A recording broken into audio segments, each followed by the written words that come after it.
Les initiateurs modernes des contacts avec l'au-delà. Allan Kardec, 1804-1869, de son vrai nom Hippolyte Léon Denisard Rivail, né à Lyon en 1804.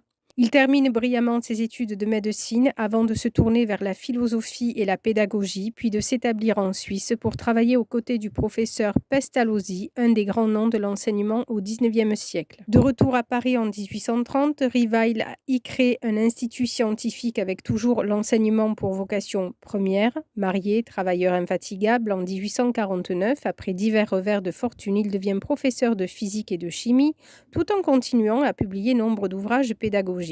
Esprit particulièrement brillant et ouvert, Rivail a connaissance dès 1854, par le biais d'un ami, des séances de spiritisme qui enflamment l'Amérique. Il n'a pratiquement jamais entendu parler des esprits, bien qu'il ait eu vent des théories de Paracels sur le fluide magnétique et du scandale provoqué à Paris à la fin du XVIIIe siècle par le médium viennois Franz Anton Mesmer.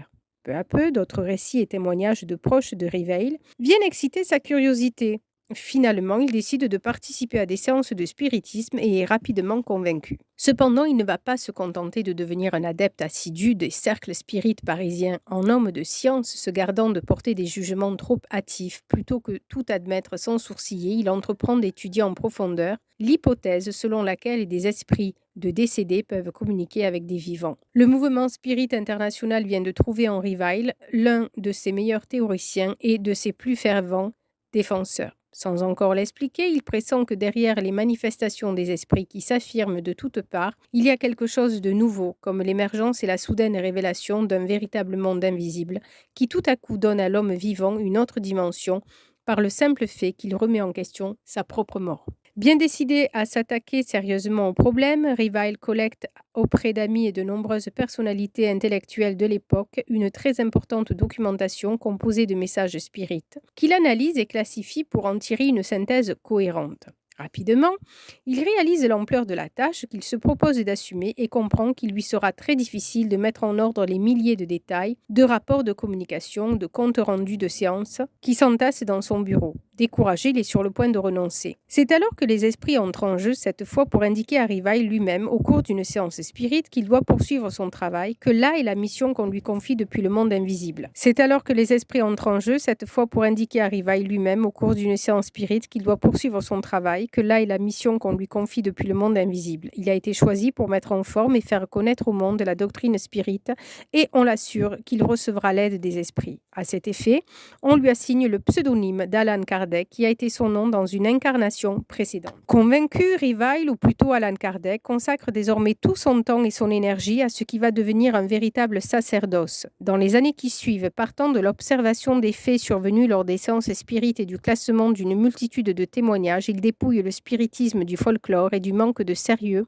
qui l'ont entouré auparavant, jusqu'à lui conférer une dimension philosophique et morale. Il publie nombre d'ouvrages fondamentaux, aujourd'hui reconnus dans le monde entier comme les piliers de la doctrine spirite, le livre des esprits, Qu'est-ce que le spiritisme, le livre des médiums, l'évangile selon le spiritisme, le ciel et l'enfer, la genèse, les miracles et les prédictions selon le spiritisme. Il fonde également la célèbre revue Spirit, puis la Société d'études spirites. Mais surtout, Allan Kardec joue le rôle d'un révélateur, exhumant de l'ombre tout un univers dont non seulement il précise les raisons d'être et les contours, mais on explique aussi le fonctionnement et les multiples rouages, donnant 1000 détails sur les entités qui l'habitent, les esprits et la hiérarchie qui conditionnent leur rapport.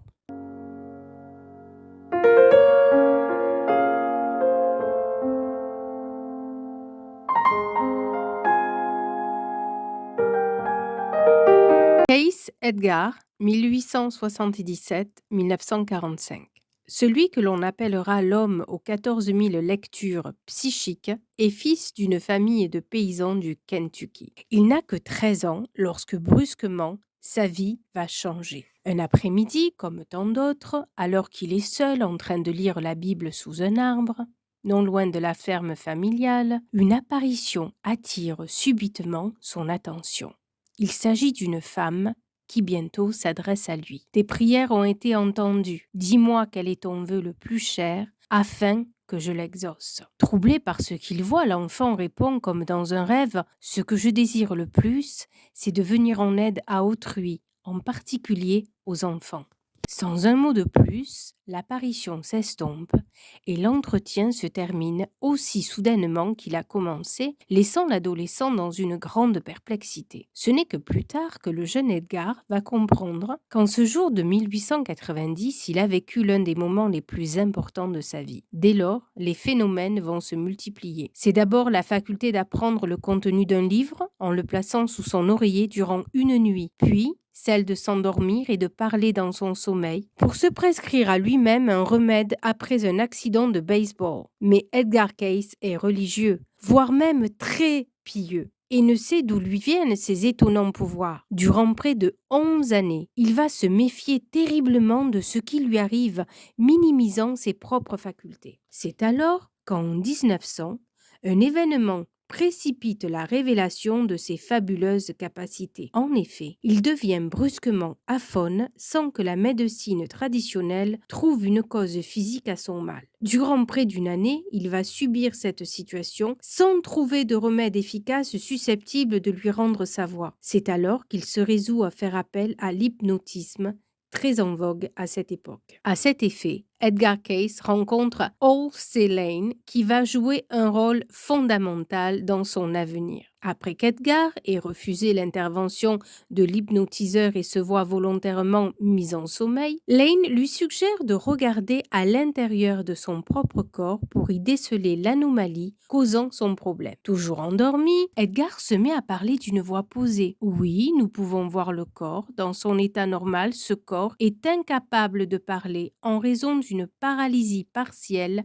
des muscles inférieurs des cordes vocales due à une tension nerveuse. On peut y remédier en activant par suggestion la circulation dans la partie affectée, tandis qu'il est dans cet état inconscient. Cayce et Lane restent sidérés par ce diagnostic, Edgar n'ayant absolument aucune connaissance en matière médicale. Néanmoins, d'un commun accord, il s'exécute. Et après une séance surprenante durant laquelle Lane voit le haut de la poitrine de Cayce s'empourprer sous l'afflux sanguin, celui-ci se réveille, guéri, ayant retrouvé sa voix. Cet instant marque la fin d'un mal jusque-là inexplicable, mais c'est aussi surtout le début d'une incroyable aventure. Durant les 22 années qui vont suivre, Edgar Cayce, s'endormant à volonté, va révéler des milliers de diagnostics, mais aussi des traitements qualifiés de traitements psychiques dont bon nombre paraîtront souvent peu orthodoxes aux praticiens de son temps, jusqu'à parfois s'opposer franchement aux coutumes en vigueur, permettant de résoudre des cas pathologiques de tous ordres. En 1931, les admirateurs d'Edgar Cayce fondent à Virginia Beach, en Virginie, l'Association for Research and Enlightenment, l'ARE, ayant pour objet d'étudier et de préserver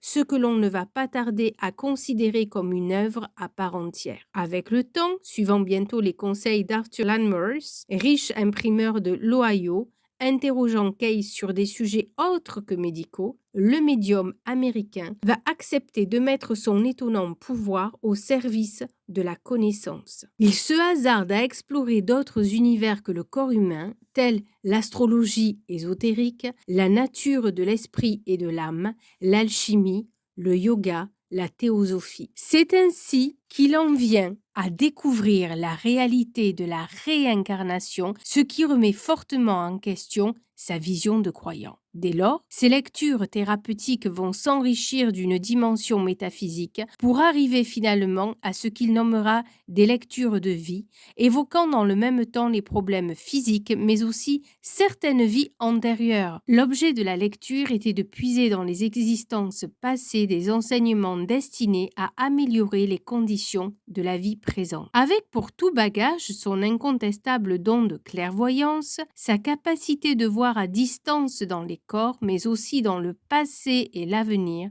Edgar Cayce donnera plus de 14 000 lectures durant toute sa vie, avant de s'éteindre en 1945, harassé par son activité lourdement accentuée durant la Deuxième Guerre mondiale. Quant à l'explication de ces phénomènes, Cayce affirmait qu'il avait la capacité de puiser à loisir dans ce qu'il considérait comme un esprit transcendantal qu'il nommait la mémoire akashique, sorte de réservoir contenant toutes les connaissances de tous les hommes depuis toujours. L'un des enseignements majeurs que livre Edgar Cayce au terme de son incroyable existence réside peut-être dans le fait qu'en dépit de ses fantastiques pouvoirs, de ses perceptions inconcevables avant lui, il sut rester un homme ordinaire et modeste, bien que très sollicité dans le monde entier. Il est considéré aujourd'hui encore comme l'un des plus grands médiums de notre époque.